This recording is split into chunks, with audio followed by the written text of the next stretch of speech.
it's Chris at Dodge Training. One of the questions that I always get asked is, or one of the things that I see out there amongst new operators is how difficult it is to pull yourself up stockpiles. A lot of them are saying it's easy to get down the stockpiles, but a lot of them are also saying it's hard to get up the stockpiles. Now, to me, as an experienced operator, going up a stockpile, going down a stockpile, they're both the same thing. But understanding the methods and the processes and the principles of doing so is massively important. So I'm going to show you how to pull yourself up a stockpile. Okay, so it's not much of a stockpile. However, it is nice and steep for the machine to get up. So by using the correct methods, as in configuring your machine correctly and using your bucket to pull yourself up and also to balance yourself is massively important. The other thing that I want to point out with this is as well is make sure that you've got your tracks the right way around. Okay, so you can see the final drives of the machine, the tracks are at the back of the machine. Obviously that's where your propulsion comes from, your power comes from, and I've got my idlers over the front of the machine. Now it's massively important that you get this right. Okay, do not be travelling over your idlers, over your drive motors. Everything what you want to be doing in the excavator should be over your idlers anyway, travelling, digging, lifting, etc. Okay, now the reason why we have the final drives to the rear of the machine is because that's where power comes from. So as you lift your machine up, the section where your idlers sit come off the ground, but your final drives remain in contact. Now you need your final drives to remain in contact in order to get the power, in order to push the tracks up. If you had it the opposite way around and you lifted your machine, if you was over your final drives, you brought your main source of power up in the air. So all that's doing then is your final drives are trying to drag the tracks up, and that's not how we want to do it. So make sure your final drives are at the back of you. Seatbelt on. Always have your seatbelt on. Always. It's a mandatory as part of your test. I'm going to shut that door because it's a little bit nippy. Okay.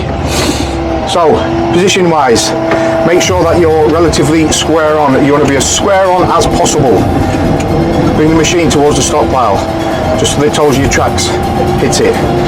Okay? A lot of people say, oh, just travel up it. You won't travel up it, it's bullshit, okay? Not in a machine like this anyway. Okay? Get your toes of the tracks to the stockpile, okay? You want to balance yourself out. Now, if you have your arm too far back, you're at the risk of tipping backwards, okay? Full stick, full stretch. Up a little bit more, okay? Now what I want to do is I want to dig that bucket, I want to ground that bucket into that stockpile. I'm going to give it a nice good grip, okay? What we're going to do now, you're going to be travelling with your feet, not your hands. New operators, get used to travelling with your feet so you're in full control of the machine. As you track forward, you need to pull in on that dipper, and you also need to counteract the boom as well. Now there's a point where I'll lift the boom up, but then there'll be a point where I'll push the boom down because I don't want the bucket to come out the ground, okay? And you need to do it all in unison. So nice good grip, travel, pull yourself forward. Okay, round about now is where I want to start to push that boom down and bring that dipper in. Keep that bucket grounded, okay? Now when we're like that, when we're at the top of the stockpile, we can gently lift the boom up now. Make sure that you're straight on. Lift that boom out. Travel forward, still bringing that dipper in until we balance ourselves out, and then we can just take the bucket out, and there we are, we're on. Okay?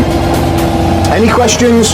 A message, new operators, this sort of thing is absolutely terrifying for new operators, but for experienced operators, it's nothing. You will get better as time goes on.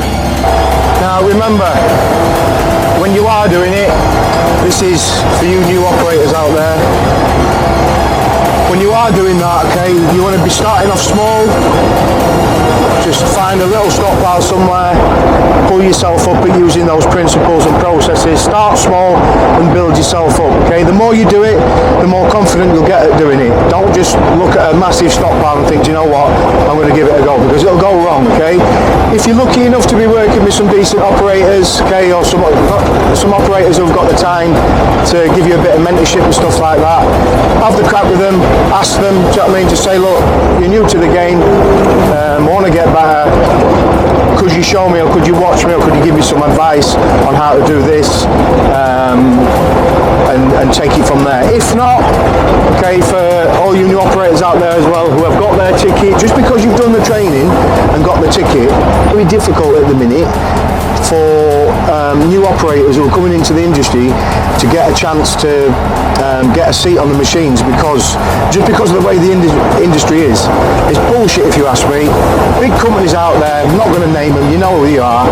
New operators coming into the industry, you should be giving them a chance on the seat. Okay, that is the only way people are going to get a start. That is the only way people are going to get any better at what they're doing, is by giving new inexperienced operators a chance in the seat. Send them out with your experienced operators, preferably send them out with an experienced operator who's not bothered about that new operator taking the job at some point, because that's the way the culture is at the minute. All these idiots who bang on the groups and stuff like that, saying, oh, start on the ground, fuck off. Okay, I never started, well, no, tell a lie, I did start on the ground actually, but that was years and years and years ago. You don't have to start on the ground to get into the industry. What should be happening is big companies should be investing into new operators and giving them a chance, sending them out with a mentor, getting them better, investing time in them. Okay, it's the best place to learn outside. However, if you can't get outside and you've got your ticket, come and see me. We do intermediate and advanced days for dozers, diggers, ADTs, dumpers, whatever it is you want to get better at. You will also gain experience, because my site is set up like a proper site. It's not just a training site. We replicate muck shifting and earthworks and all that sort of stuff. Okay, you can come and gain some experience, but as well as gaining experience, you're going to get further training with it as well. It's only going to make you better. Okay, so if this is something what you are interested in, give me a shout. Okay, and be careful out there.